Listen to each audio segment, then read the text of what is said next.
Hey, hello, hi, hello, hi, good evening.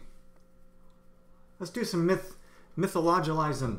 Let's talk about some myths. Let's talk about, well, okay, so it's October 21st, 9:39 p.m. You don't need to know that, but it's October 21st. So we need to talk about Enuma Elish, right? I've gotten a couple messages from students about asking about assignments, and I mean, we will have quizzes starting next week, but as far as this week, it's just reading. All I'm asking you to do this week is to read the myths. You'd be surprised at how difficult it is to get students to do that sometimes. But we're different. We're better. We are a better version of that kind of student because we always read our assignments and we pay attention and we watch my silly videos. So that's what we're doing. Let's talk about Enuma Elish. Before we get into the myth itself, let's talk about the civilization that it came from. How do I do can I do full screen? I don't like this split screen thing. How do I do... No, give me full screen. What are you doing? Stop. Back to this. You know what? Just, can you just show me the... Okay, this, I don't know, how is this a problem? From beginning, from current slide, present, custom, just whatever. Let's just do it this way. Hey, how about we do it this way? All right, so we're going to start in Mesopotamia. We're going to start in the Fertile Crescent, Sumerian, Babylonian culture. You know, quite a long time ago. This is not recent stuff. Gilgamesh especially, it has a very interesting history, but we're talking about myths that were written thousands of years before Christ. We're talking 5,000-6,000 years before that happened. So we're way back there, and that it's pretty interesting to look at these cultures, look at these myths, and just see what kinds of parallels we can draw to today. What kind of similarities can we connect to today's stories, today's myths, today's religions, today's concepts of the same type of thing.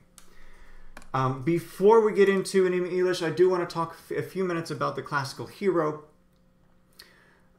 just to get an idea of the kind of framework that we'll be dealing with here, the kind of person, the kind of a silhouette. So that's a good word. The type of silhouette that a lot of these heroes are going to fall into. So here, in myths, the hero will usually serve as a cultural role model for society. We talked about that in the last video.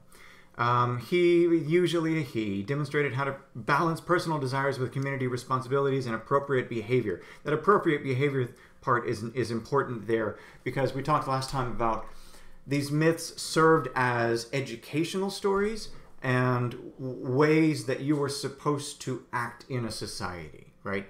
Appropriate actions that you were supposed to take. They perform great accomplishments,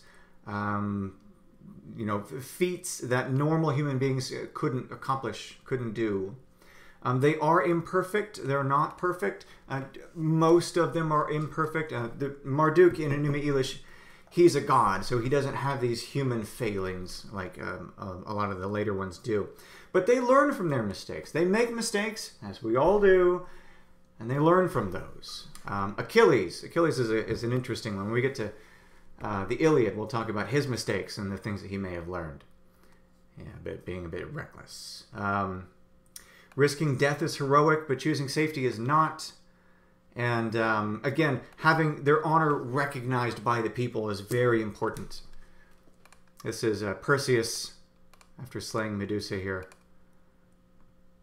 I don't know if the Greek gods and heroes just didn't wear pants back then, or if the sculptor who made these sculptures decided not to put pants on them. But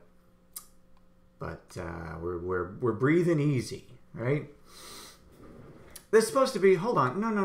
Hang on. This is not right. Where is my... Oh, okay. Hang on. What we're going to try to do here... Hold on. Hang on. What we're going to try to do, we're going to try to close it and open it again. What? My cat is here again. That's better. You know, I think that's about as good as we're going to get. All right, let's come back to this. Now, see, we have movement. We have action. We have some Samurai Jack action. You know, this always seemed like an interesting show. I've only seen a few episodes of it. I know a lot of people like it. I should probably go back and watch it more. I like the Genndy Tartakovsky guy. I like some of his other stuff he's done. Anyway, so heroes are often descended from a god or goddess. They usually have to have that connection there, often by blood. The product of unusual births. We talked a little bit about that last time. I like to think about Macbeth or Aphrodite, unusual births, unusual conceptions. They have extraordinary strength. And that doesn't always have to be physical strength. It could be mental or spiritual strength. Odysseus and Maui have wit or mental strength. Rama and Balder have great souls, great spiritual strength. We'll talk about them in weeks to come. They often kill monsters with special weapons, which could be magical or not. When Beowulf descends into the Lake of Monsters and he finds Grendel's mother, he's able to slay her by using a magical sword that she keeps in her hoard. And then they embark on arduous journeys, difficult journeys. Hang on a sec. It's really hot in here. There we go. Okay. That's going to be better. Okay. They are sometimes helped by mentors. I'd say often. They have help of some kind. Usually, their most important help is divine. They get help from the gods in some way. Descending into the underworld is often part of their task.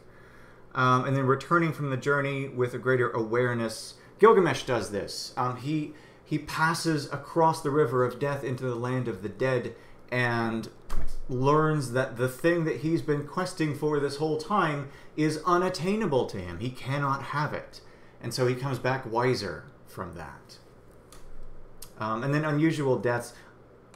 Even though we're not reading it this semester, Heracles has an interesting death.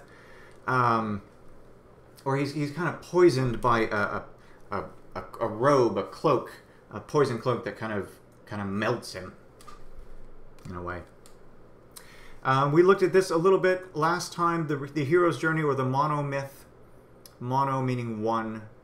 So that's a Joseph Campbell thing. The monomyth being that there are certain tropes, there are certain themes, there are certain aspects that a lot of these myths have in common, that just run through them, that are really derived from just the human experience, right? It's because these themes, these ideas keep popping up in different cultures across time. There are no connections between the cultures we can make, so we have to make a deeper connection to humanity living on this world and existing and trying to figure it out. Okay. And I had some Star Wars things here. I mean, I think I might skip these. I don't know. You know, ever since Rise of Skywalker, I've just been kind of meh about Star Wars. And I'm not even a huge Star Wars guy. I mean, I like the movies. I know a little bit. I've seen the old ones a few times, but I'm not like a diehard all-in kind of guy. But anyway, that's a conversation for another time. I will reference Rick and Morty though. I'll do that. All right. So, science versus mythology. Myths function as science, history, religion, philosophy, and literature. In today's world, however, I should say, how about this? How about old myths? Old myths function as science. They did all those things. They gave explanations for science. They gave history lessons. They gave religion lessons. They gave philosophical lessons. But today, we've kind of separated those two things. We have science completely separate from mythology. And they serve different purposes, right? Science tells us how things happen on objective observation as to the causes of things, but myth and religion tell us why things happen. They rely on things beyond our senses, that sense of faith, that sense of unknowing, or the unknowable even. They don't rely on empirical observation, but on the feeling and belief to try to explain things around us. Okay. All right, so let's get into the myth itself. So this is the civilization of Sumer, Babylon, Assyria. And you can see it's a pretty big area at its peak. You know, modern-day Israel is over here. This is, I believe this is Turkey down here. Is Turkey? Or Turkey's up here? Dang it. Okay, I think maybe Turkey is a little farther north. Egypt is over here.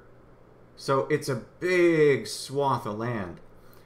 It's centered on the Tigris and Euphrates rivers because those were very important life-giving rivers to the people. Babylon was its capital. And like I said, the Tigris and Euphrates ran through what was Babylon. So you can see it right here, Babylon. When we get to Gilgamesh, we talk about Uruk. There's a city of Ur down here that's essentially the same thing. When people talk, you might hear people talk about you are like the story, or the relationship, or the I don't know, the cupcake factory. I don't know.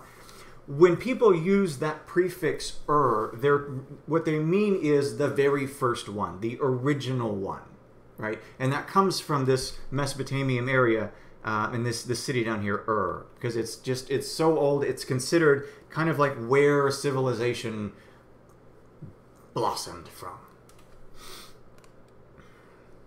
It was a very harsh environment, depending on erratic flood cycles. Like I said last time, life in Cairo, life in Egypt was easier than it was in Mesopotamia because of the river itself. The river Nile is more predictable, it's more easily navigable, and it was just easier to make a living, an agricultural living around it.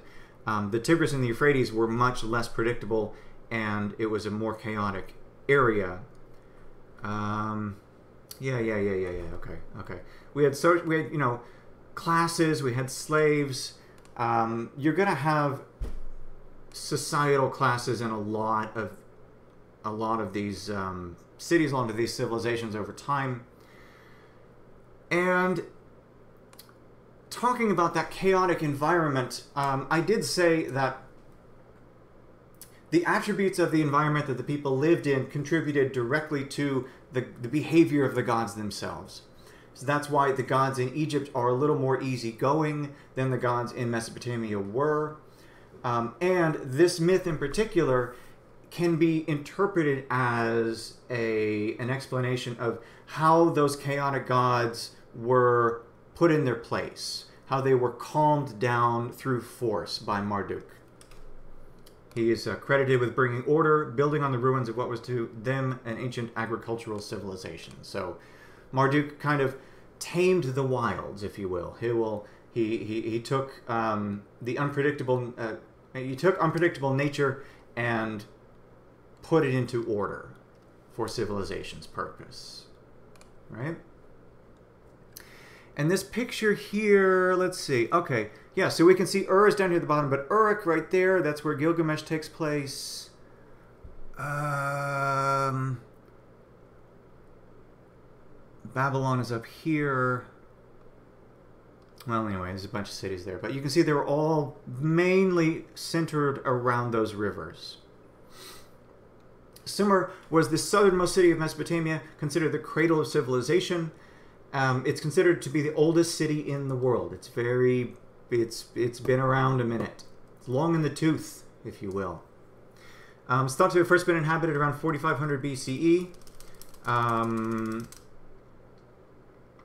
Real quick, do you know what CE and BC refer to?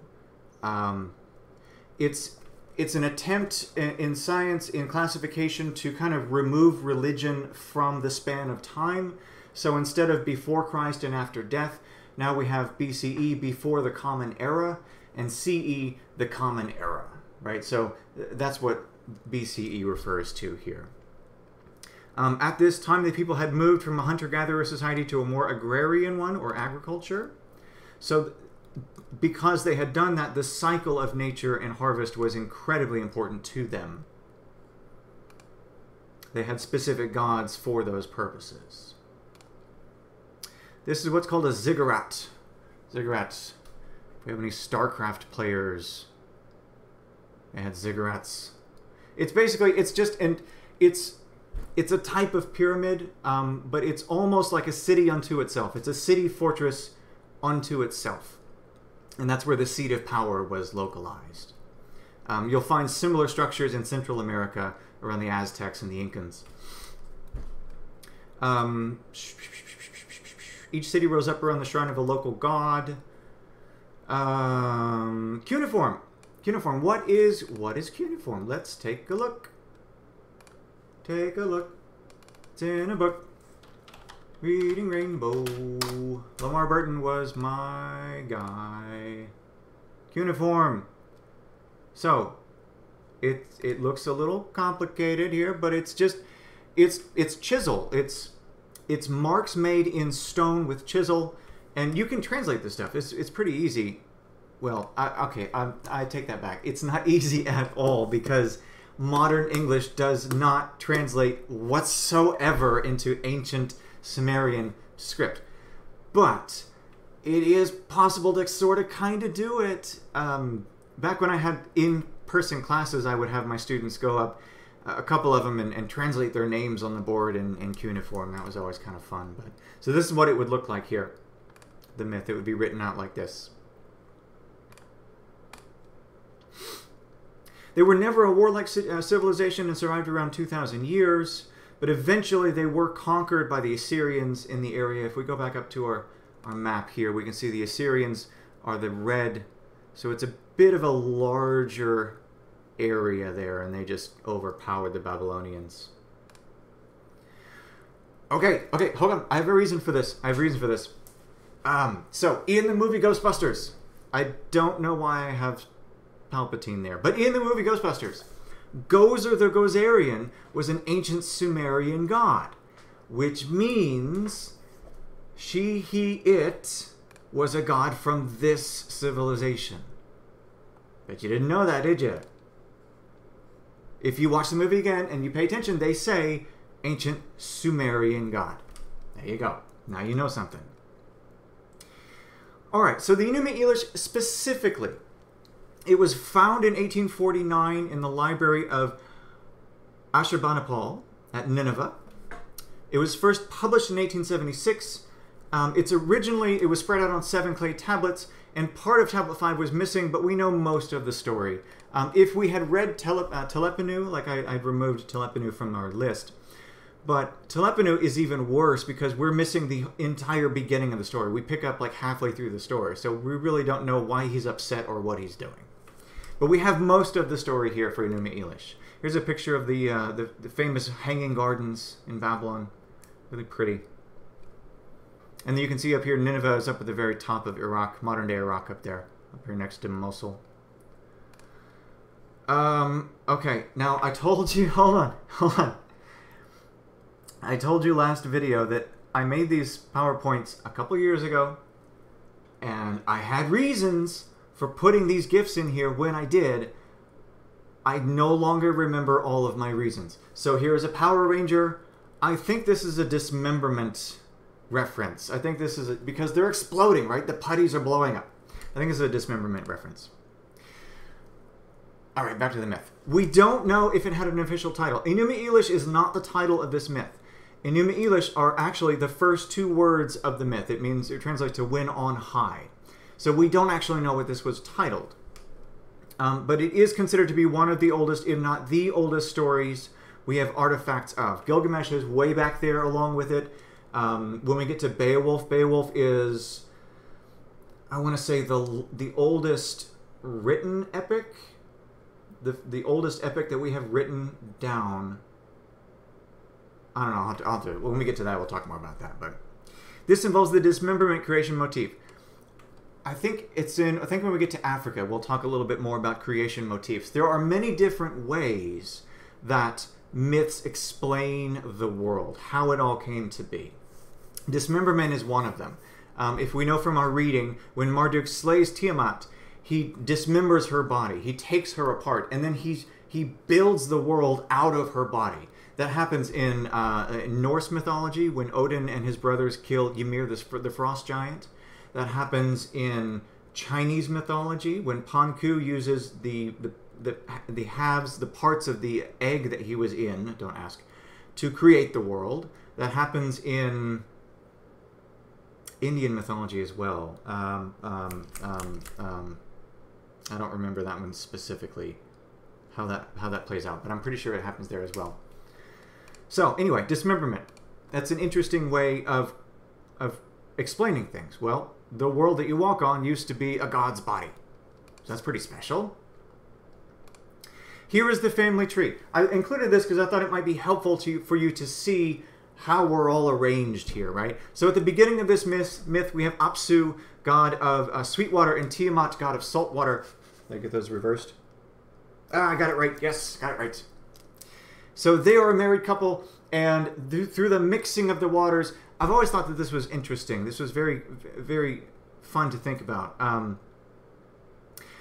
Another one of the themes that run through a lot of these myths, along with the global flood, is human beings being created from some natural element, right? That can be dirt, it can be clay, it was wood at one point. Here it's kind of water. I mean, human beings are created from blood later in the myth, so we also have blood here. But we have gods being created from the mixing of the waters, right? And I think that's important. I think there's some meaningful element there to say that creation of new life comes from the natural world itself. The world kind of sprouts new life from itself. So we have Apsu and Tiamat, and we have their children, Anshar, Kishar, and Mumu. Mumu is the god of mist. And then on down the way, Ea is that. Where's Ea? Where's Ea? Yeah, there he is. Ea, right here. Ea. He's going to show up again in Gilgamesh. So there is some crossover in gods here. Ninlil is down here, and then Marduk. So finally, all the way down, we have the demigod tier. Marduk, I would say, is a full god. Actually, he's a double god, so whatever, he's better. We have humans, we have Ninurta, we have Gilgamesh down here as well.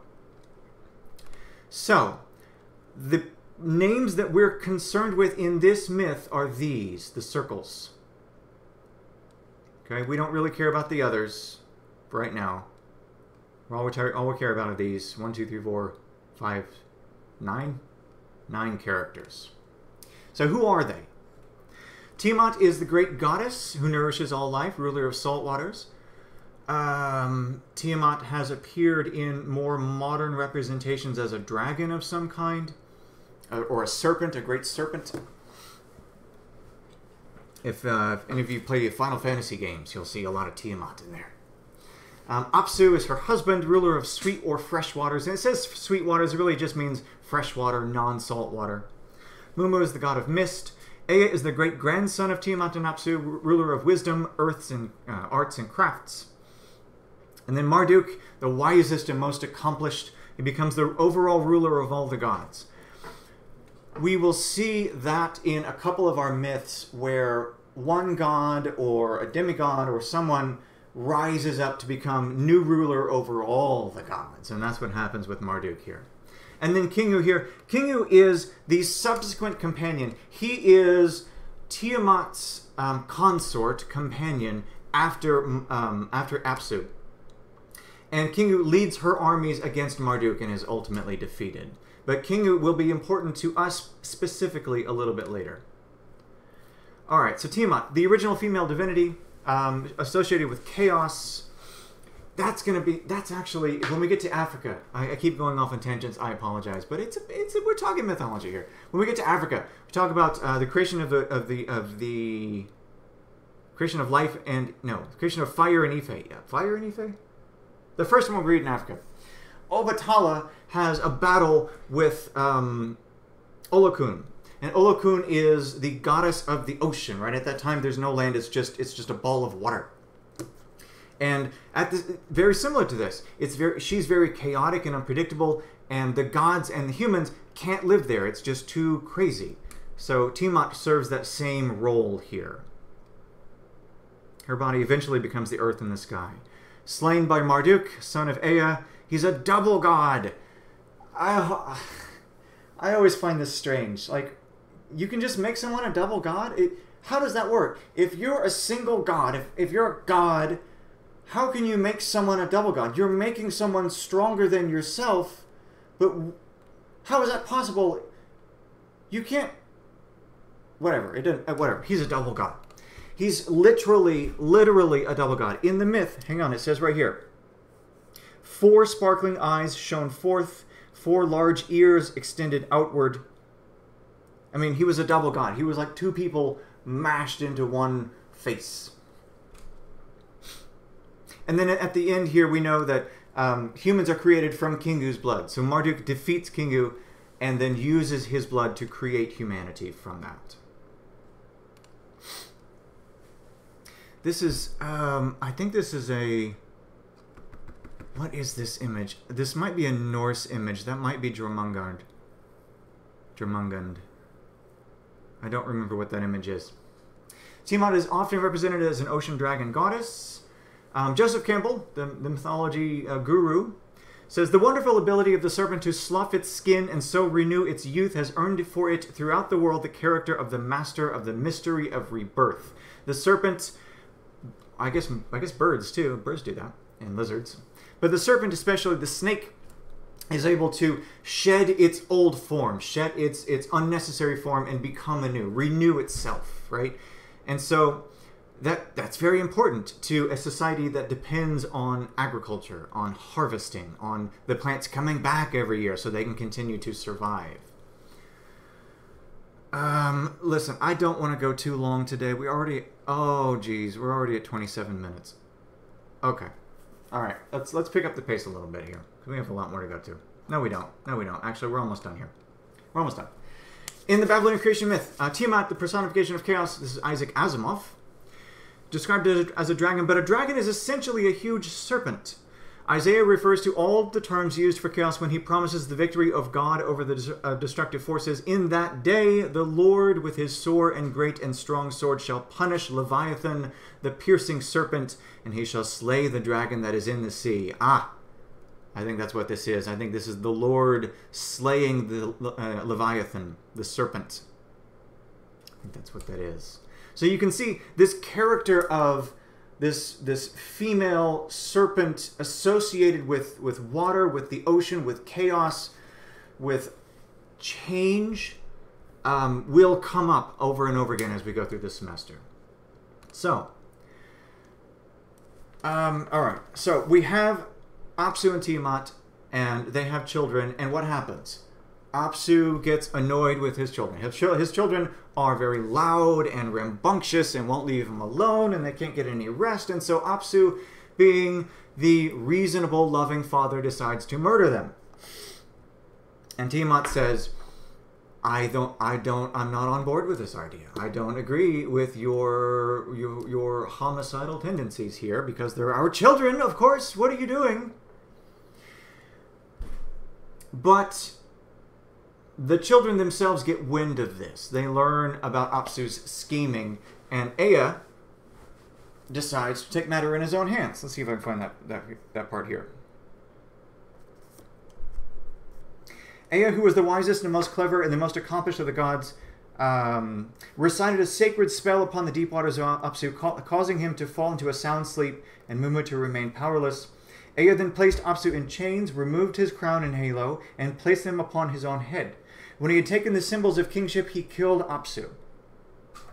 So, I think that's important. I think that's important. It's the literal removing of sacredness. It's knocking Apsu down a level, right? He's no longer the king. He's no longer the ruler. We have removed your rule. We've removed what makes you special, and now we can slay you. So Ea destroys Apsu, and Apsu is gone. And this would be some questions I would ask you in class. Let's see here. What do we want to talk about here? Well, I mean, that's skipping ahead. Okay, hang on. So, let's see here. Ea and Damkina create Marduk. Marduk is made a double god so that he's more powerful than all the other gods. And then Tiamat, here. Anu, see who is Anu? Let's go back to our family tree here. Anu, the great sky father here in the middle, created the winds of the north, south, east, and west, and these tempests violently disturbed Tiamat's waters. When some of the gods suffered in the dreadful windstorms and could find no rest, that is, they designed evil within their hearts. So Kingu leads these gods, and they come to Tiamat, and they say, when Ea and the gods who helped him kill Apsu allowed them to do it. You didn't stop Ea from killing Apsu. Now Anu has created this terrible fourfold wind and disturbs us and keeps us awake. You have been left all alone. Why not rouse yourself and avenge Apsu and Mumu by attacking the gods? And Tiamat says, I like it. I'm on board. I'm going to create some monsters. Let's go do this thing. She created monster serpents as her invincible weapons. She filled their bodies with venom instead of blood and gave them sharp teeth and long fangs. She fashioned terrifying dragons and crowned them with halos like the gods. She created 11 monsters in all. The viper, the dragon, the sphinx, the great lion, the mad dog, the scorpion man, 3 mighty storm demons, the dragonfly, and the centaur. So now we have some monsters. And we need all these monsters, right? Because we're going up against Marduk. And Marduk is not to be trifled with, right? He's a double god, so he's top dog. He's chief something. I don't know.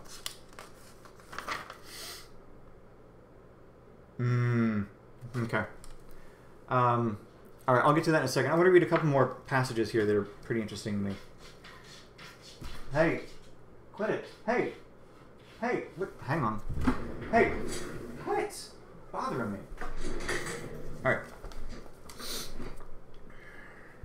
So, the two armies amass, and they're about to go head-to-head against each other. And listen to this. This is what Marduk says about Tiamat. When Marduk stood before them, before his own armies, he announced, "Do not be concerned. I will go and carry out your heart's desire. After all, it is not as if a male has come against you. Tiamat, for all of her weapons, is only a woman. What are you afraid of? It's only a lady monster. What harm can she do? It's just a Okay. Yeah, that hasn't aged very well. But Marduk was apparently making the argument that because Tiamat was a woman, there's nothing to be afraid of, right? Obviously, she's inferior in some way.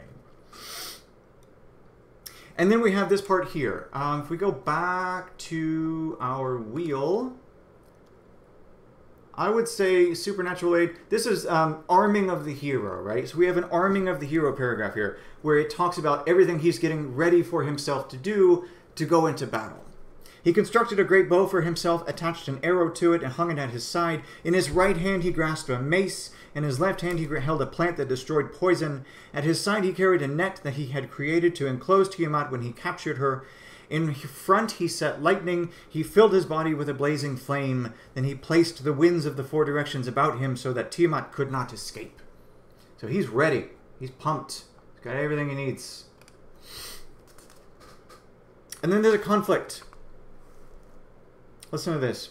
Marduk raised his mighty weapon against the enraged Tiamat and said, "Why have you begun such an evil conflict? You are attacking your own children. Do you not love them? Sons are fighting against their fathers, and you have no cause to hate them." He's trying to reason with her, right? He's trying to make her see the error of her ways. Cat. Hey, cat. Can you quit? You're bothering me. Quit it. Just quit it. But she doesn't listen. She had lost her senses. At these words, Tiamat lost her senses. Her legs shook, and she cried aloud, using all of her magic. And she tried to kill Marduk, and it didn't work. It didn't work. How did How did it wind? Okay. When Tiamat opened her mouth to consume him, Marduk drove the evil wind into her mouth in order to keep it open. The other winds entered her body, broadly extending it, blowing her up like a balloon. Marduk then shot her with his bow. The arrow tore into her stomach and ripped through her body, splitting her heart and killing her. So she has perished. She has died. Now, what does he do? He dispatches all of her army, gets rid of all the other enemies. He returned to Tiamat. He stamped on her legs, crushed her skull with a mace. When he had severed her arteries, the north wind bore her blood to the secret places. Okay. Marduk then divided her body into two parts like a shellfish. From her saliva he created the clouds and filled them with water, but he himself took charge of the winds, the rain, and the cold. He put her head into position to form the mountains of the earth, and he caused the Tigris and Euphrates to flow from her eyes. And then he divided up rule among the other gods. So, the dismemberment creation motif. Now we have a world that Marduk has created from the body of a god. And then finally, the last thing I'll read here is the creation of human beings. Ea killed Kingu, severed his blood vessels, and fashioned the first human beings out of Kingu's blood. Then Ea explained to them the purpose of their lives was to serve the gods. That's important. That is important. In pretty much all of these myths, it's important for these myths to say that, one, the gods created you, and two, your primary purpose is to serve the gods, is to worship the gods and sacrifice to the gods and devote your life to them, right? That's important. All of these myths, I would say most of these myths, have that message in there. That is your primary function. Don't forget it. So, Marduk has now killed Tiamat. The original two are dead. Okay. Let's see. Is there anything else I want to talk about with Enuma Elish?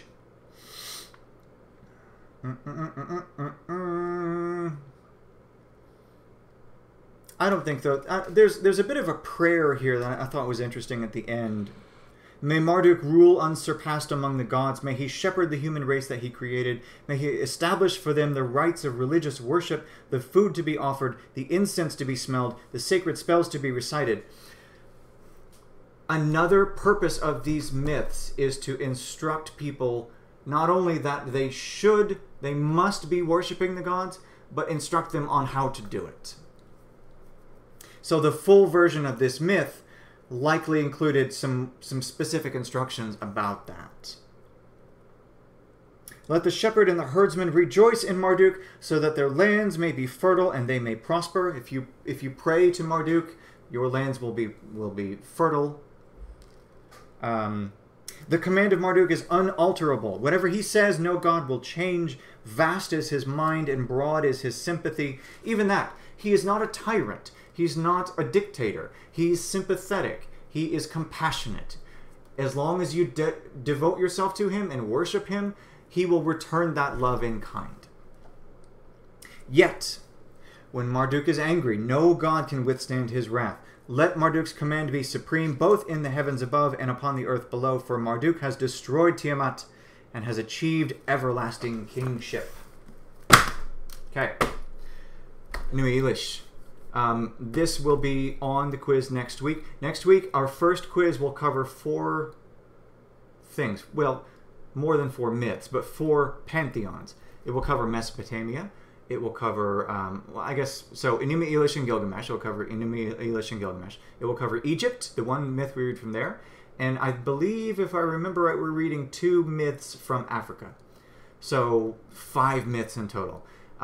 Most of them are pretty short. Gilgamesh is the only one on the longer side. But you have until the end of next week to do it, right? If you'll notice here, let me see if I can pull this up real quick. Show you this. Show you this. Show you this. Show you this. Do you know who Clint Howard is? This dude looks like Clint Howard. You know Ron Howard, Opie from Andy Griffith? He's a really famous director now. This looks like his brother. There's another one on here. Hang on. I gotta show you this. This is funny. Hang on. I know I'm wasting time. I know I'm wasting time. It's not on here. Where is Edgar Cruz? The Edgar Cruz picture, he looks just like Tim Heidecker in that picture. It's crazy how much he looks like Tim Heidecker. Anyway, let's get back to what we're all here for. I'm almost done wasting your time. Okay, so if you will notice under lesson 2,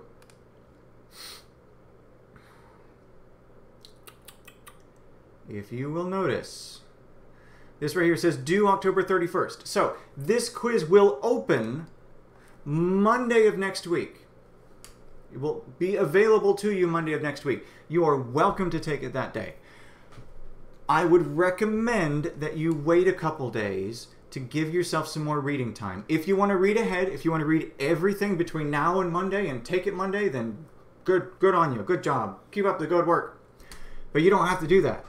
You can wait and take it Wednesday or Thursday or Friday, or you can even take it Saturday. I mean, it's open until, literally, it's open until, gosh, I think 11:59 Saturday night, if I remember right. Yeah, 11:59.